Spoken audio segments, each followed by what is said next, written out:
بسم اللہ الرحمن الرحیم۔ السلام علیکم۔ پروگرام الکلام میں خوش آمدید۔ میں ہوں آپ کا میزبان محمد شعیب رضا۔ ناظرین کرام، یہ پروگرام جو سٹی نیوز نیٹ ورک اور ادارہ فکر جدید کے اشتراک سے شروع کیا گیا ہے، اس کے پہلے حصہ میں ہم قرآن کریم کی کچھ آیات کو سمجھنے کی کوشش کرتے ہیں اور اس کے ساتھ ساتھ کچھ بہت اہم سوالات کو پروگرام کا حصہ بناتے ہیں۔ حسب سابق ہمارے ساتھ شریک گفتگو ہیں جناب محمد امانت رسول صاحب۔ امانت صاحب، بہت شکریہ آپ کے وقت کا۔ میری معاونت کے لیے موجود ہیں جناب احمد بلال۔ تھینک یو سو مچ بلال۔ ناظرین کرام، آپ کی اسکرین پہ ہمارا واٹس ایپ نمبر آ رہا ہوگا، آپ اپنے سوالات ہمیں بھیج سکتے ہیں، ہم انشاءاللہ آپ کے سوالات کو ضرور ایڈریس کریں گے۔ مولانا صاحب، ہم سورۃ یاسین کی جو تلاوت ہے وہ فرما رہے تھے، آپ نے 9 آیات غالباً ان کا مفہوم بیان کیا تھا، تو اپنی گفتگو کا آغاز کیجیے گا۔ بسم اللہ الرحمن الرحیم۔ ہم ذکر کر رہے تھے متکبرین کا، جی تکبر کرنے والوں کا۔ اس کے حوالے سے جو آیت نمبر 9 ہے وہ بھی اسی تسلسل میں ہے۔ جی، فرمایا کہ وَجَعَلْنَا مِن بَيْنِ أَيْدِيهِمْ سَدًّا وَمِنْ خَلْفِهِمْ سَدًّا فَأَغْشَيْنَاهُمْ فَهُمْ لَا يُبْصِرُونَ۔ فرمایا کہ ہم نے ان کے آگے ایک روک آڑ ہم نے کھڑی کر دی ہے، وَمِنْ خَلْفِهِمْ اور پیچھے بھی، فَأَغْشَيْنَاهُمْ اور ہم نے ان کو ڈھانک دیا ہے، فَهُمْ لَا يُبْصِرُونَ تو انہیں دکھائی نہیں دیتا، یہ دیکھتے نہیں ہیں۔ ابھی اسی تسلسل سے ہی بات ہو رہی ہے کہ جیسے پہلے ہم نے بات کی کہ جیسے گردن میں سریا آ جاتا ہے اور گردنوں میں توک آ جاتا ہے، وہ پہلے ہم نے اس پر بات کی تھی۔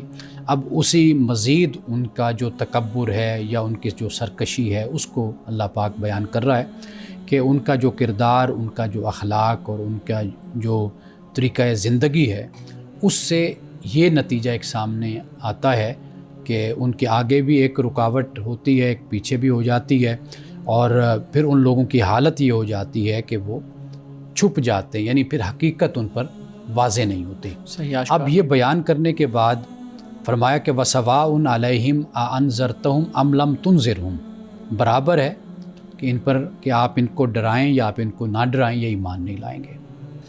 اب یہی بات سورۃ البقرہ کے آغاز میں بھی فرمائی گئی، ان الذین کفروا سواء علیہم انذرتم ام لم تنذرہم لا یؤمنون۔ گویا کہ تفسیر القرآن بالقرآن ہو رہی ہے، سے بات سمجھ آ جاتی ہے کہ بے شک جن لوگوں نے کفر کیا، یعنی کفر سے مراد کیا ہے کہ جو کفر پر مصر ہو گئے، اڑ گئے، ڈٹ گئے، تو یہ وہ لوگ ہیں۔ تو پھر ان کے بارے میں اللہ نے فرمایا کہ آپ ان کو ڈرائیں یا نہ ڈرائیں تو یہ لوگ ایمان لانے والے گے۔ اچھا، اب اگلی جو آیت ہے اس میں ان لوگوں کا ذکر ہوتا ہے کہ جو آمادہ ہیں، جو چاہتے ہیں قبول کرنے کے لیے تیار ہیں، حقیقت کو پائیں۔ ایک تو کنونسڈ ہوتے ہیں، ایک متلاشی ہوتے ہیں نا، جستجو رکھنے والے ہوتے ہیں، جن کو یہ انتظار ہوتی ہے اس بات کی کہ کوئی ایسی سچ بات ہمارے سامنے آ جائے، حق آ جائے تو ہم اس کو فوراً قبول کر لیں۔ اب دیکھیے فرمایا انما تنذر من اتبع الذکر، کہ آپ تو صرف اس کو ڈرا سکتے ہیں جو نصیحت کی پیروی کرتا ہے یا نصیحت پر چلنا چاہتا ہے یا نصیحت کو سننے کی طرف آمادہ ہے، تو آپ تو اسی کو ہی ڈرا سکتے ہیں، اسی کو ہی آپ خبردار کر سکتے ہیں۔ وَخَشِیَ الرَّحْمَٰنَ بِالْغَیْبِ، اور جو غیب میں رحمان سے ڈرتا ہے، خشیت اس کو رحمان کی حاصل ہوتی ہے۔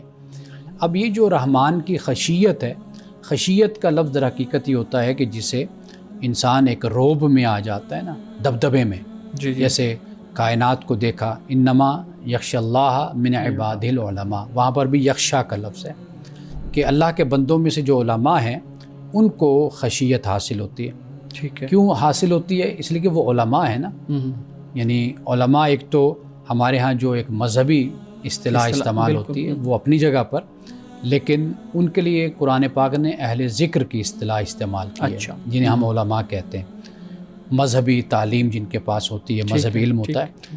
قرآن مجید علماء ان کو کہتے ہیں جو کائنات میں غور و فکر کرتے ہیں، سوچتے ہیں، سوچ بچار کرتے ہیں، تدبر تفکر کرتے ہیں۔ ان فی خلق السماوات والارض واختلاف اللیل والنہار لآیات لأولی الالباب الذین یذکرون اللہ قیاما وقعودا وعلی جنوبہم ویتفکرون فی خلق السماوات والارض ربنا ما خلقت ھذا باطلا۔ تو کائنات میں غور و فکر یہ انسان کو اس نتیجے تک پہنچا دیتا ہے یہ غور و فکر کرنا کہ یہ اللہ نے یہ جو کائنات ہے یہ بے مقصد نہیں بنائی گئی، بالکل صحیح، اس کا کوئی نہ کوئی مقصد ہے اور اس مقصد کے تحت اس کو تخلیق کیا گیا، بنایا گیا۔ تو لہٰذا یہاں پر جو خشیت حاصل ہوتی ہے غیب میں، غیب کا مطلب یہ ہے کہ انسان ان چیزوں کو جو اللہ تعالیٰ کل قیامت کے دن آشکارا فرمائے گا، ہمارے سامنے آئیں گی، ان کو دلائل کے ساتھ انسان سمجھتا ہے صحیح، ٹھیک، کائنات میں۔ یعنی اس طریقے سے جیسے میں نے ابھی آپ کو مثال دی کہ کائنات میں غور و فکر انسان کرتا ہے تو وہ خدا تک پہنچتا ہے، یعنی انسان کا سفر جو ہے وہ خدا تک ہر طریقے سے ہو جاتا ہے، یعنی اپنے آپ کو دیکھتا ہے تو پھر بھی خدا تک پہنچ جاتا ہے، کائنات کو دیکھتا ہے تو پھر بھی مظاہر قدرت دیکھتا ہے خدا تک پہنچتا ہے۔ تو یہاں پر یہ بالغیب سے مراد یہ ہے، فبشر بمغفرۃ واجر کریم، فرمایا کہ یہ ایسا جو شخص ہے نا کہ جو نصیحت سننے کے لیے آمادہ بھی ہے اور جو غیب میں رحمان کی خشیت بھی جس کو حاصل ہے، تو فرمایا کہ آپ اس کو بشارت دے دیجئے کس کی؟ مغفرت کی اور اجر کریم کی، باعزت اجر وہ اللہ تعالیٰ اس کو عطا کرے گا۔ یہاں پر پھر ممکن ہے وہ سوال آپ کی طرف سے آئے، میں خود ہی سوال کر کے اس کا جواب دے دیتا ہوں کہ یہاں پر جو شخص ذکر کے لیے آمادہ ہے تو اس کو اللہ تعالیٰ ہدایت دے رہا ہے، اور جو کفر کرتا ہے اس کو کیوں نہیں اللہ ہدایت دے دیتا؟ تو یہاں پر پھر وہی جواب ہوگا کہ اللہ سبحانہ و تعالیٰ کسی کے ساتھ بالجبر معاملہ نہیں معاملہ فرماتا، یعنی اس کا جو قانون مشیت ہے وہ یہی ہے کہ جس کو وہ دیکھتا ہے پاتا ہے نیکی میں تو اللہ تعالیٰ اس کو اجر دیتا ہے، جس میں طلب ہے، ہدایت کا راستہ دکھا دیتا ہے۔ جس میں یہ چیز نہیں پاتا نہیں دیکھتا تو اللہ تعالیٰ اس کو کبھی بھی ہدایت نہیں دیتا۔ یعنی کہ یہ انسان کی اپنے اب ایسے ہی مثال ہے کہ جیسے کوئی تہہ خانے میں بیٹھا ہوا ہے، باہر سورج چمک رہا ہے، روشن ہے سورج، تو آپ مجھے بتائیے کہ جو تہہ خانے میں بیٹھا ہوا ہے اس کو روشن سورج سے کیا فائدہ حاصل ہوگا؟ وہ باہر نکلے گا تو فائدہ حاصل ہوگا۔ یہی معاملہ انسان کا ہوتا ہے، اور اگر اس نے فائدہ حاصل کرنا ہے تو اس کو نکلنا پڑے گا۔ تو یہی معاملہ ہے کہ قرآن مجید سے، دین اسلام سے اگر آپ نے استفادہ کرنا ہے، ہدایت حاصل کرنی، پھر آپ کو کچھ طلب رکھنی پڑے گی نا، جستجو رکھنی پڑے گی، تبھی آپ کو وہ منزل حاصل ہوتی ہے۔ سر آپ نے ابھی بات کی کہ جو شخص غور و فکر کرتا ہے وہ خدا تک پہنچتا ہے، اس کا مطلب جو شخص خدا تک نہیں پہنچ سکا اس نے غور و فکر نہیں کیا۔ لیکن ہمیں تو بہت سارے ریسرچرز ملتے ہیں جو بڑی بڑی تحقیق کرتے ہیں پھر بھی خدا تک نہیں پہنچتے، تو وہ کیا غور و فکر نہیں کرتے؟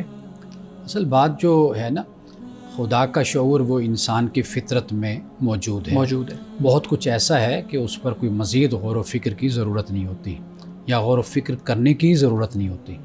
ہم غور و فکر سے جو مراد لیتے ہیں وہ ریفلیکشن مراد لیتے ہیں نا، ریفلیکٹ کرنا۔ بہت آپ زیادہ غور و فکر کرتے ہیں، تدبر تفکر کرتے ہیں، ہم اس معنی میں یہ لفظ استعمال کرتے ہیں۔ بہت کچھ ایسا ہے کہ جو اللہ نے انسان کو دیا ہوا ہے، آپ کے لیے آپ کو ضروری نہیں ہے کہ آپ بہت زیادہ غور و فکر کر رہے ہیں، تدبر تفکر کر رہے ہیں، بڑا علم حاصل کر رہے ہیں تو پھر آپ وہ جانتے ہیں۔ یعنی آپ بچپن سے بہت کچھ سیکھ رہے ہیں، مثال کے طور پر برائی کیا ہے، اچھائی کیا ہے، خیر کیا ہے، شر کیا ہے، اچھا کام کیا ہے، برا کام کیا ہے، خدا ہے یا نہیں، یہ سب کچھ انسان کے اندر موجود ہے۔ تو باقی یہ ہے کہ خدا تک پہنچنے کے لیے بہت سے ایسے کنڈیشنز ہیں، مثال کے طور پر انسان تعصب میں نہ ہو، انسان جانبدار نہ ہو، یعنی امپارشل ہونا چاہیے، نیوٹرل ہونا چاہیے، اور اس میں ایک طلب اور ایک خواہش، ایکسیپٹنس ہونی چاہیے۔ تو یہ پھر انسان کو حقیقت تک، سچائی تک انسان کو پہنچاتے ہیں۔ صحیح مولانا صاحب، ہم یہاں ایک بریک لے لیں، اس کے بعد پھر مزید مطالعہ کرتے ہیں۔ ناظرین کرام، یہاں وقت ہوا چاہتا ہے ایک بریک کا، ہمارے ساتھ رہیے گا۔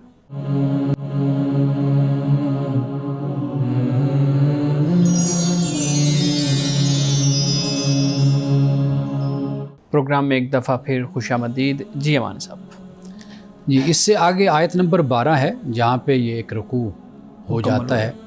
فرمایا انا نحن نحیی الموتى، کہ بے شک ہم ہی مردوں کو زندہ کرتے ہیں، ونکتب ما قدموا وآثارهم، اور ہم لکھ رہے ہیں جو انہوں نے آگے بھیجا اور جو انہوں نے پیچھے چھوڑا، یہ سب کچھ ہم لکھ رہے ہیں۔ وَكُلَّ شَيْءٍ أَحْصَيْنَاهُ فِي إِمَامٍ مُبِينٍ، ہر شے فرمایا کہ ہم نے اس کو محفوظ کر دیا ہے ایک کھلی کتاب میں۔ امام کا مطلب کتاب بھی ہوتا ہے۔ اب یہ جو احصینا کا لفظ ہے سورۃ الکہف میں بھی اسی طرح فرمایا کہ ووضع الکتاب فتر المجرمین مشفقین مما یقولون فیہ، یعنی فرمایا کہ جب یہ کتاب رکھی جائے گی یا کل قیامت کے دن تو جو مجرم ہیں یہ ڈرتے ہوئے دیکھیں گے اس کتاب میں جو کچھ ہے، اور کیا کہیں گے یا ویلتنا مالی حاضل کتاب، کہ یہ کیسی کتاب ہے لا یغادر صغیرۃ ولا کبیرۃ الا احصاها، کہ اس میں سب کچھ لکھا ہوا ہے، سب کچھ محفوظ ہے، کوئی چھوٹی سے چھوٹی بات بڑی سے بڑی بات ساری کی ساری اس میں لکھی ہوئی ہے۔ اب یہاں پر وہ جو احصا کا لفظ وہاں پر استعمال ہوا سورۃ الکہف میں، یہاں پر احصیناہ، کہ فرمایا کہ ہم نے اس کو محفوظ کر دیا ہے کتاب مبین میں۔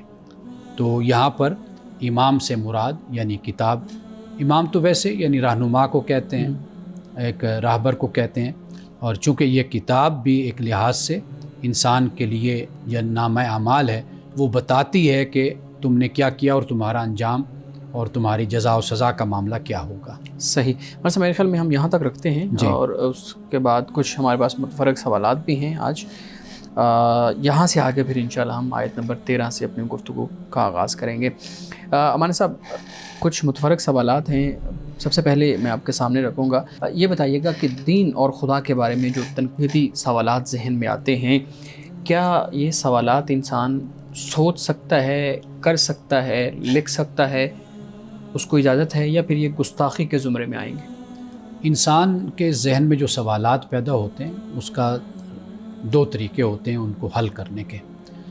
میرے پاس بہت سے ایسے نوجوان بھی آتے ہیں لیکن ان کے سوالات کی اتنی کثرت ہوتی ہے، اتنے زیادہ سوالات ہوتے ہیں کہ آخر میں ان کو ہمیشہ یہ مشورہ دیا کرتا ہوں کہ آپ خود ان کی کھوج لگائیں، ٹھیک، خود آپ جستجو کریں، خود پڑھیں، مطالعہ کریں، کم از کم 4 سال میں ان کو کہتا ہوں کہ آپ خود تسلی کے ساتھ پڑھیں پھر آپ میرے پاس آئیں۔ اچھا، کیونکہ یاد رکھیے کہ جیسے انسان اپنا ڈاکٹر ہوتا ہے نا خود، جی، کئی دفعہ ڈاکٹر بھی آپ کو صحیح گائیڈ نہیں کر سکتا جتنا آپ خود اپنی تکلیف کو یا اپنے جسم کو، اپنی باڈی کو سمجھتے ہیں اور اس کے بارے میں کوئی رائے آپ قائم کر سکتے ہیں۔ یعنی کوئی چیز کھانے میں ڈاکٹر ممکن ہے آپ سے کہے کہ آپ یہ کھا سکتے ہیں، کوئی مسئلہ نہیں، لیکن جب آپ کھاتے ہیں تو آپ کو پتہ چلتا ہے کہ یہ میرے لیے تکلیف کا باعث بنتی ہے چیز، تو آپ اس کو چھوڑ دیتے ہیں۔ اسی طرح ممکن ہے کہ جو سوال کرنے والا ہے اس کے سوال کا میں جواب نہ دے پاؤں، جہاں سے وہ بول رہا ہے، جہاں سے وہ پوچھ رہا ہے، جو وہ چاہتا ہے میں وہاں تک نہ پہنچ پاؤں۔ تو لہٰذا اچھا طریقہ یہی ہوتا ہے کہ انسان خود اچھی طرح پڑھے، سمجھے، ہاں پھر اس کے بعد ایک سطح ہو جاتی ہے۔ بہت سے سوالات ہوتے ہیں جس پر انسان پھر بیٹھ کر سوچتا ہے کہ یار یہ تو بہت ہی بچگانہ اور چھوٹے سوالات تھے، یہ تو میں نے مطالعے کے ساتھ، وقت گزرنے کے ساتھ، اپنے علم سے میں نے ان سوالات کو حل کر لیا۔ ہاں کوئی بڑے سوالات ہوتے ہیں تو پھر انسان ماہر کے پاس، ایکسپرٹ کے پاس چلا جاتا ہے۔ تو یہ دو ہی طریقے ہیں۔ سب سے پہلے تو خود انسان جو بھی سوال پیدا ہوتا ہے اس کا جواب تلاش کرے، یعنی وہ گستاخانہ نہیں ہے، وہ اس کا جواب تلاش ہونا چاہیے، بالکل اس کو تلاش کرنا چاہیے، اس کا مطالعہ کرنا چاہیے۔ پھر اس کے بعد اگر پھر بھی تسلی تشفی نہیں ہے یا حل نہیں ملتا تو پھر کسی ایکسپرٹ سے، کسی عالم سے رابطہ کر لیں۔ صحیح۔ ناظرین کرام، یہاں وقت ہوا چاہتا ہے ایک بریک کا، ہمارے ساتھ رہیے۔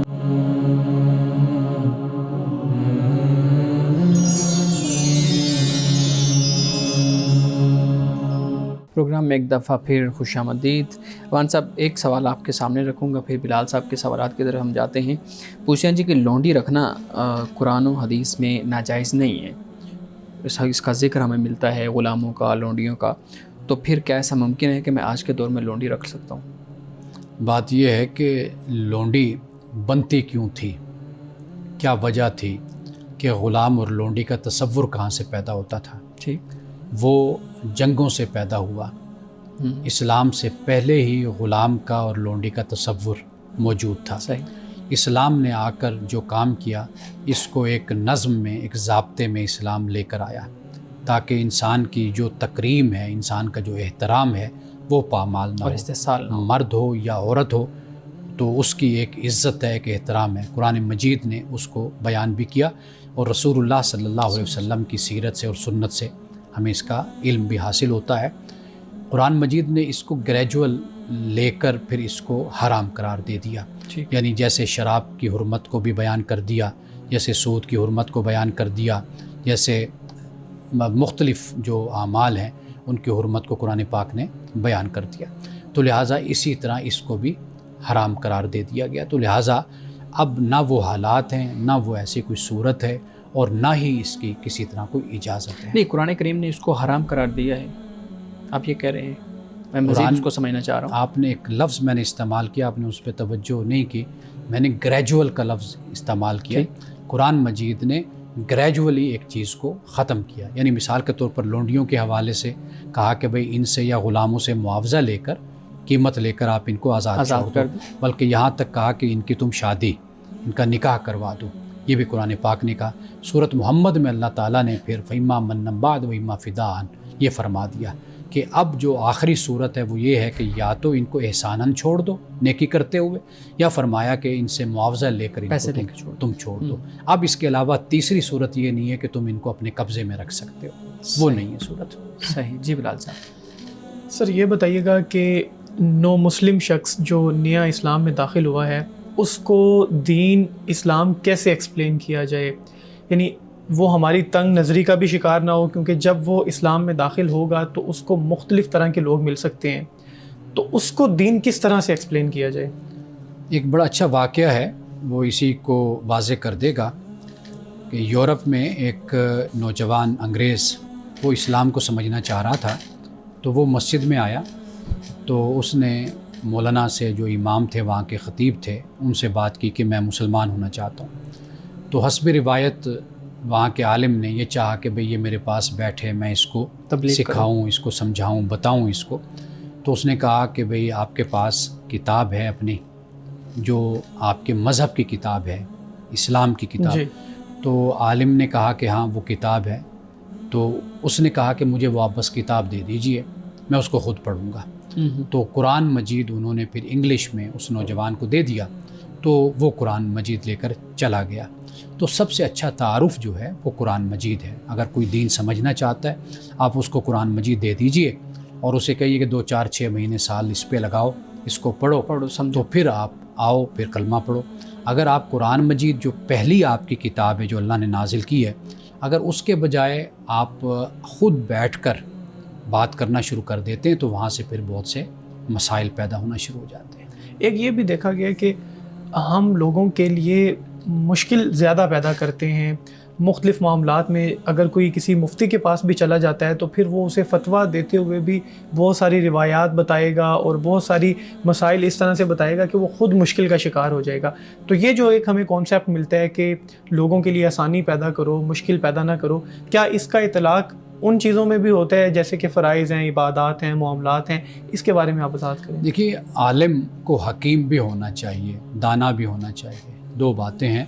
ایک یہ ہے کہ دیکھے کہ جو میرے سامنے بیٹھا ہوا شخص ہے یہ اس کا علمی لیول، اس کی علمی سطح کیا ہے.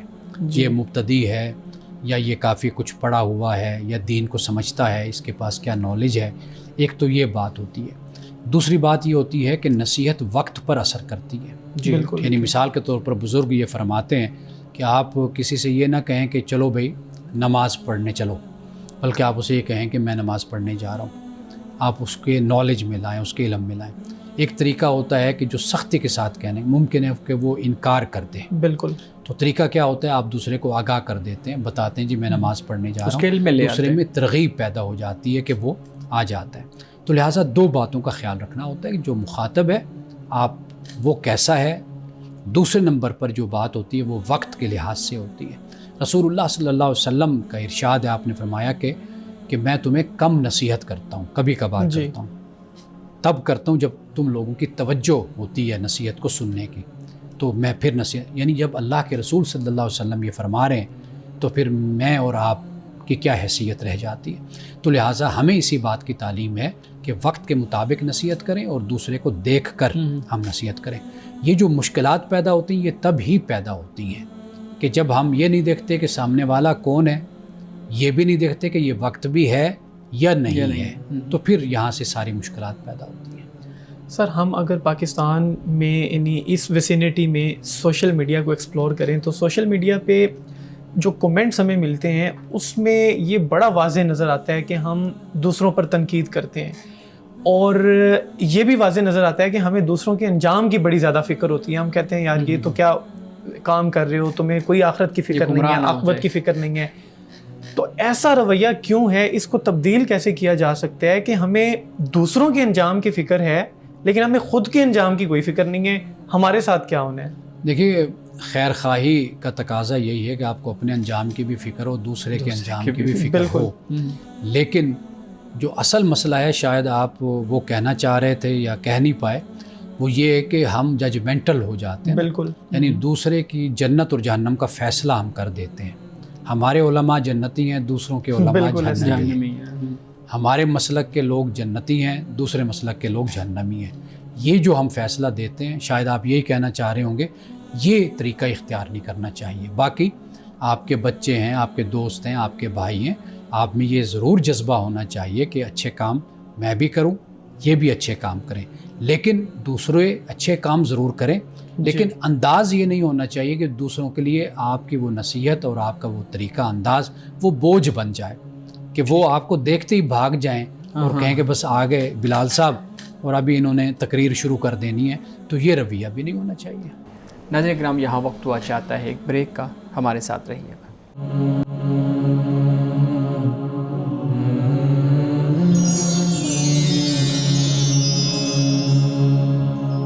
پروگرام میں ایک دفعہ پھر خوش آمدید. امان صاحب, ایک سوال آپ کے سامنے رکھتا ہوں. پوچھتے ہیں جی, ہمارے ہاں عام طور پہ کہا یہ جاتا ہے کہ غیر محرم پہ جو آپ کی پہلی نظر پڑ جاتی ہے وہ معاف ہوتی ہے. تو پوچھتے ہیں کہ اگر پہلی نظر ہی صحیح طرح ڈال لی جائے تو وہ ٹھیک ہوتا ہے؟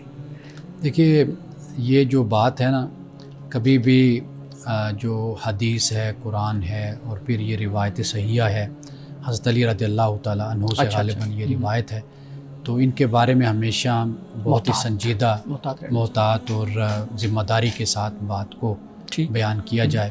ہاں, ہمارے ہاں عام طور پر ایسا رویہ لوگ اختیار کرتے ہیں. میں سمجھتا ہوں کہ ناواقفیت کی وجہ سے یہ ایسا کرتے ہیں, تو ان کے بارے میں ہمیشہ احتیاط کرنی چاہیے. جہاں تک عرض ہے, دیکھیے قرآن پاک بیان کرتا ہے کل للمؤمنین یغضوا من ابصارہم ویحفظوا فروجہم.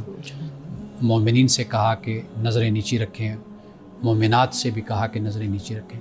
نظر نیچی رکھنے سے مراد ہرگز یہ نہیں ہے کہ انسان بات کرتا ہے تو نہ دیکھے. اصل میں نظریں نیچی رکھنے سے مراد یہ ہے کہ یہ جو لوگ دوسرے کی شخصیت کو یا دوسرے کے وجود کو, جسم کو جو سکین کرتے ہیں, یعنی اس کا جو ایک جسے کہتے ہیں کہ جائزہ لیتے ہیں, تو یہ جو طریقہ کار ہے دیکھنے کا, یہ درست نہیں ہے. تو لہٰذا رسول اللہ صلی اللہ علیہ وسلم نے اگر یہ فرمایا ہے تو اس سے مراد یہی ہے کہ انسان اس انداز سے دیکھتا ہے دوسرے کو کہ جس میں خد و خال کا جائزہ لینے والی نظر نہیں ہونی چاہیے, شرم و حیا کے ساتھ. باقی ایک روٹین میں, ایک انداز میں انسان نظر اٹھا کے دیکھتا ہے. لیکن ایک طریقہ یہ ہوتا ہے کہ جیسے بے وجہ غیر ضروری طور پر, جس کو ہم پنجابی کہتے ہیں تاڑنا, ہاں, لوگ اٹھا کر نظریں دیکھتے رہتے ہیں, بے وجہ دیکھتے ہیں, اور ان کی نظروں سے ہی پتہ چل جاتا ہے کہ یہ کیوں دیکھ رہے ہیں. تو لہٰذا اس سے رسول اللہ صلی اللہ علیہ وسلم نے منع فرمایا. قرآن مجید کی آیت سے بھی ہمیں اس بات کا ثبوت ملتا ہے. سر, کسی دوسرے شخص پر کفر کا فتویٰ لگانا یقیناً یہ ایک بہت بڑا کام ہے, اور ممکن ہے یہ باعث ثواب بھی ہو, کیونکہ فتویٰ لگانا بھی ایک ثواب کا کام ہے. لیکن کسی دوسرے شخص پر کفر کا فتویٰ کون لگا سکتا ہے؟ ایک سوال پیدا ہوتا ہے کہ کیا ہم خود اس قابل ہو گئے ہیں, ہم خود اسلام پر پورا عمل کر رہے ہیں کہ ہم اتنے قابل ہو جائیں کہ کسی دوسرے شخص پر کفر کا فتویٰ لگا رہے ہیں؟ یہ کیسا عمل ہے؟ آپ نے لفظ بولا فتویٰ لگانا. فتویٰ لگانا تو نہیں چاہیے, فتویٰ دینا چاہیے. یعنی اگر کسی کے بارے میں مثال کے طور پر کوئی ایسے الفاظ وہ بولتا ہے, وہ لکھتا ہے, اس کے ثبوت موجود ہیں, اب اس پر کوئی رائے قائم کرنا چاہتا ہے, تو واضح بات ہے کہ وہ یہ کہے گا کہ ایسے الفاظ کفر کے دائرے میں آتے ہیں, یہ کفریہ عبارات بن جاتی ہیں, یہ یعنی بے ادبی ہو جاتی ہے, گستاخی ہو جاتی ہے. اس حد تک تو بات ٹھیک ہو جاتی ہے. تو یہاں تک تو رائے کوئی قائم کرنا چاہے تو وہ رائے یہ قائم کر سکتا ہے. لیکن جہاں تک دوسرے کا معاملہ ہے تو یہ بات جب آپ کہتے ہیں کہ فتویٰ لگانا, پھر گویا کہ آپ کسی کے اسلام اور کفر کا فیصلہ کر رہے ہیں. بالکل. یعنی فلاں شخصیت ہے جس کو آپ نومینیٹ کر کر آپ کہتے ہیں کہ یہ شخص کافر ہے یا یہ شخص مسلمان ہے، تو اس کا اختیار پھر آپ کو حاصل نہیں ہے، اب اختیار اس کے پاس ہے، وہ خود اپنا جس کے فیصلہ بارے کرے میں گا۔ یہ بات منسوب کی جا رہی ہے۔ اب وہ اپنی بات کی کلیئرٹی دے گا، اپنے بارے میں بتائے گا، جو اپنی حیثیت وہ متعین کرے گا تو ہم اس کو پھر وہی حیثیت دیں گے۔ ایسے تو پھر بہت سارے لوگ ہیں، مطلب ہمارے اختلاف چلتا رہتا ہے۔ ہمارے نزدیک ایک شخص ممکن ہے وہ دائرہ اسلام سے خارج ہو، لیکن وہ خود کو اپنے اسپیکٹ میں سمجھتا ہو کہ میں دائرہ اسلام میں ہوں، تو پھر اس طرح میرا خیال ہے یہ تو بہت زیادہ اختلافی معاملات تو پھر پاکستان میں تو بہت زیادہ چل رہے ہیں پہلے بھی۔ اگر یہ طریقہ اختیار کیا جائے تو پاکستان میں اختلافی معاملات حل ہو جائیں گے جو چل رہے ہیں۔ بالکل ایسے تو ہی۔ یہ نقطہ نظر اختیار کرنا چاہیے تاکہ معاشرے میں فساد نہ پھیلے، فساد معاشرے کو میں انتشار نہ ہو۔ آپ اپنے اسلام اور ایمان کے ذمہ دار ہیں، آپ کے سامنے ایک چیز رکھی جاتی ہے، آپ اس پر رائے قائم کر دیتے ہیں، یہ ایک علیحدہ طریقہ ہے۔ ایک طریقہ یہ ہے کہ کسی شخص کی بات ہو رہی ہے، اسپیسیفک وہ پرسن کی۔ اپنی بات کو بیان کرے گا، اس کے بیان کی روشنی میں آپ اس کی حیثیت کو متعین کریں گے۔ ایک اور بات جو میں جاننا چاہوں گا، شادی سے پہلے کسی لڑکی کو یہ کہہ دینا کہ آپ کو الگ شوہر کے ساتھ گھر ملے گا اور جو اس کے یعنی ان لاز ہیں پیرنٹس، ان سے الگ رکھا جائے گا، لیکن شادی کے بعد اگر ان کو انہی کے ساتھ رکھا جائے اور الگ گھر میں بھی نہ رکھا جائے، اور ایسا پاکستان میں اکثر ہوتا ہے، وہ جو خاتون ہیں وہ اب شکوہ شکایت بھی نہیں کر سکتی کیونکہ انہوں نے پوری زندگی ان کے ساتھ گزارنی ہے، تو اس صورتحال کا حل کیا ہے؟ جوائنٹ فیملی سسٹم کوئی خدا کا حکم نہیں ہے، پہلی بات تو یہ ذہن میں رکھنی چاہیے۔ یہ آپ کا ایک معاشرتی سیٹ اپ ہے، نظم ہے، طریقہ ہے جو آپ اختیار کرتے ہیں، خاص طور پہ ہمارے ہاں اس کو اختیار کیا جاتا ہے۔ اب یہ ڈیپینڈ کرتا ہے نیت پر، حالات پر، یعنی مثال کے طور پر شادی سے پہلے خاوند نے یہ کہا اور اس کی نیت میں تھا کہ میں نے اس کو علیحدہ نہیں دینا، اس کو ساتھ رکھنا ہے، حالانکہ سہولت بھی ہے۔ ممکن ہے کہ شادی سے پہلے حالات اچھے ہوں، شادی کے بعد حالات خراب ہو گئے ہوں، اب وہ مجبوری ہے کہ اس نے جوائنٹ فیملی میں ہی بیوی کو رکھنا ہے، تو لہٰذا ان معاملات کو دیکھا جائے گا۔ اللہ سبحانہ و تعالیٰ سمیع ہے، علیم ہے، خبیر ہے، وہ جانتا ہے، بصیر ہے، تو وہ بندے کی نیت اس کے حالات کے مطابق ہی پھر فیصلہ فرمائے گا۔ اگر بدنیتی ہے، حالات بھی اچھے ہیں، سب کچھ ہے، پھر جان بوجھ کر کوئی شخص ایسی زیادتی کرتا ہے وعدہ کرنے کے باوجود، تو واضح بات ہے کہ وہ خدا کے ہاں جواب دہ ہو۔ منصب حدیث مبارکہ بیان کیجیے گا۔ رسول اللہ صلی اللہ علیہ وسلم نے فرمایا کہ میزان میں رکھی جانے والی چیزوں میں سے اخلاق حسنہ سے بڑھ کر کوئی چیز وزنی نہیں ہے، اور اخلاق حسنہ کا حامل اس کی بدولت روزہ دار اور نمازی کے درجے تک پہنچ جائے گا۔ یعنی ایک وہ شخص ہے کہ جو نمازی ہے، روزہ دار ہے، اس کی پابندی کرتا ہے، ایک شخص وہ ہے اخلاق میں بہت اچھا ہے لیکن نماز اور روزے میں کچھ سستی کر جاتا ہے، یعنی یہ نماز اور روزہ کئی دفعہ جو نفلی ہوتا ہے اس کی بات ہو رہی ہے، یا فرض ہے تو اس میں کوئی سستی کبھی نماز میں، روزے میں ہو جاتی ہے، انسان سے انسان ہے آخر، لیکن وہ ادا کرتا ہے، تو وہ شخص کے جو بہت اہتمام کرنے والا ہے اس کے درجے کو یہ اخلاق کی وجہ سے پہنچ سکتا ہے اگر یہ اپنے اخلاق میں اچھا ہے تو۔ ناظرین کرام، اس دعا کے ساتھ اپنے پروگرام کا اختتام کریں گے۔ اللہ رب العزت حسن کلام اور تاثیر کلام عطا فرمائے، ہماری زبان کے گروں کو کھول دے اور سننے والوں تک خیر کا پیغام پہنچے۔ اجازت دیجیے، خدا حافظ۔